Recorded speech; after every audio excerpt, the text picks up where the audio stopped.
Señora consejera, estos días están ustedes celebrando los 25 años desde que el Partido Popular accedió al poder en la Comunidad de Madrid. Parece tiempo más que suficiente como para no achacar a sus antecesores, el PSOE de Leguina, los fallos o las carencias legislativas de esta comunidad autónoma. Y digo esto porque las medidas que motivan esta comparecencia tienen la intención de subsanar los fallos en la arquitectura institucional de la Comunidad de Madrid. Si de repente ustedes se han dado cuenta de que hay que eliminar trabas burocráticas, lo que en el fondo están reconociendo es que en estos 25 años ustedes han llenado de trabas y de impedimentos la vida de los administrados. Mire, la medida 37 de las 100 medidas de Vox dice simplificación de normativas, trámites y procedimientos. Porque efectivamente la maraña burocrática es, en el fondo, el modo en que la clase política se defiende, se camufla, se esconde y finalmente aplasta al ciudadano. La maraña burocrática atenta contra la eficiencia, disminuye la calidad de los procesos, incide negativamente en la competitividad de la economía y aumenta la inseguridad jurídica. Y ya que estamos en estas fechas, le pondré un ejemplo que seguro que le suena.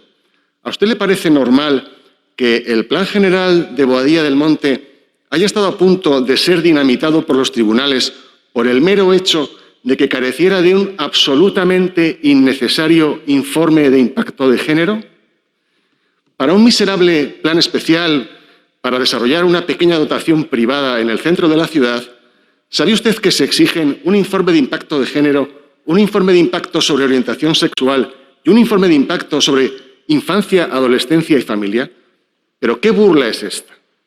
¿Es consciente del terrible daño que pueden infringir a los ciudadanos las normas que ustedes mismos han elaborado, por cierto, de espaldas a los votantes que confiaron en ustedes?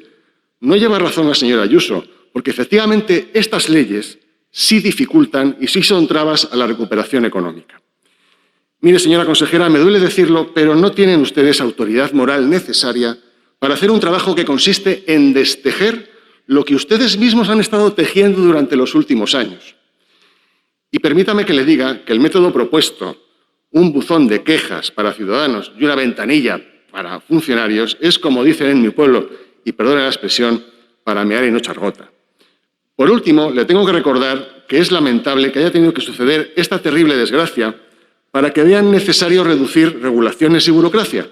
Pero mientras tanto nos felicitamos de que, aunque sea por esta causa, estén ustedes empeñados en poner en marcha el programa electoral de Vox. Porque está claro que si no fuera porque Vox está en la Asamblea, ustedes seguirían viviendo de espaldas a su electorado. Porque la otra medida, objeto de esta comparecencia, es también una medida de las que forman parte de la esencia de Vox, la flexibilización del uso del suelo. Mire, el urbanismo español tradicionalmente usa la calificación de suelo con el noble fin de separar los usos incompatibles y así evitar sus efectos externos negativos, que generan una pérdida de bienestar. Por ejemplo, la industria genera ruido, olor, humo, polvo, las zonas comerciales generan congestión, dificultades de aparcamiento, ruido, etc. Pero la calificación de suelo en numerosas ocasiones deviene totalmente ineficiente. Por un lado, muchos municipios quedan seducidos por la tentación de regular hasta el máximo detalle, lo que termina siendo completamente contraproducente. Hay algunas localidades donde hemos detectado hasta 40 usos pormenorizados, de tal forma que termina eliminando, de hecho, el espacio disponible para establecimientos de un determinado sector económico para el que, sin embargo, hay una fuerte demanda local y viceversa. Es muy habitual en nuestra área metropolitana encontrar suelos para un determinado uso que no son del tamaño suficiente para la instalación empresarial óptima o que están en una localización poco apropiada. Y eso nos lleva a que el citado suelo se pueda pegar años y años y años sin uso, vacío, hasta que por fin llega un cambio de planeamiento por azar, ¿no? También esa drástica separación de usos acaba en ocasiones configurando concentraciones en determinados lugares que tienen como efecto un brutal incremento de la movilidad de los residentes a esas zonas, con contaminación, con ruido, con atascos, con pérdida de tiempo. La mayoría de ustedes seguramente son conscientes, en sus desplazamientos habituales habrán visto alguna vez pues, alguna parcela que la ven que lleva años y años en el mismo sitio, vallada, sin ningún tipo de uso. Bueno, pues eso es lo que realmente pasa, ¿no? Yo en mi experiencia laboral me ha tocado visitar y analizar centenares de suelos en la Comunidad de Madrid y en muchas otras zonas de España. y he visto todo tipo de operaciones con estas características. Un suelo, recuerdo, de un tamaño ideal para un centro comercial en la zona sur de Madrid, pero que estaba en un entorno que era absolutamente imposible para desarrollar un proyecto comercial en esa ubicación. O, por ejemplo, los metros y metros ociosos que tenemos desde hace décadas en la ciudad de la imagen, o parcelas para la industria vacías en polígonos incluso de reciente creación, que se supone que están mejor diseñados, y pienso, por ejemplo, en Valdelacasa, en Alcobendas. Y cómo al final se acaba imponiendo, aunque sea a regañadientes, el uso, digamos, más propicio. Me acuerdo ahora de San Sebastián de los Reyes, del Carralero, de Európolis. Es decir, y fíjese ahora, un tema muy reciente, los problemas que está encontrando la logística para el almacenaje y la distribución de la última milla, porque no hay usos apropiados para ello. Pero fíjense, desde la izquierda critican, pero el propio José Manuel Calvo, concejal de urbanismo de Manuela Carmena, ofreció en la campaña electoral, como ustedes recordarán, que él, si ganaba, facilitaría el cambio de uso de los suelos industriales al uso residencial. Es decir, es que esto es algo de sentido común. No es un tema de derechas ni de izquierdas, es sentido común. La sociedad y sus demandas cambian mucho más deprisa de lo que el planeamiento es capaz de prever. El planeamiento rígido es plomo en las alas para las sociedades dinámicas y modernas. Por tanto, es necesario favorecer la flexibilización, garantizando, eso sí, en todo caso, la mitigación y corrección de las externalidades negativas. Esto quiere decir, o esto no quiere decir, mejor dicho, que no haya que prohibir determinados usos en determinadas ubicaciones, ni que haya grados de mayor o menor compatibilidad.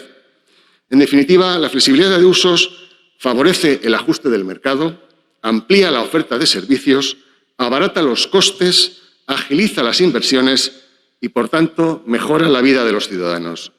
Gracias.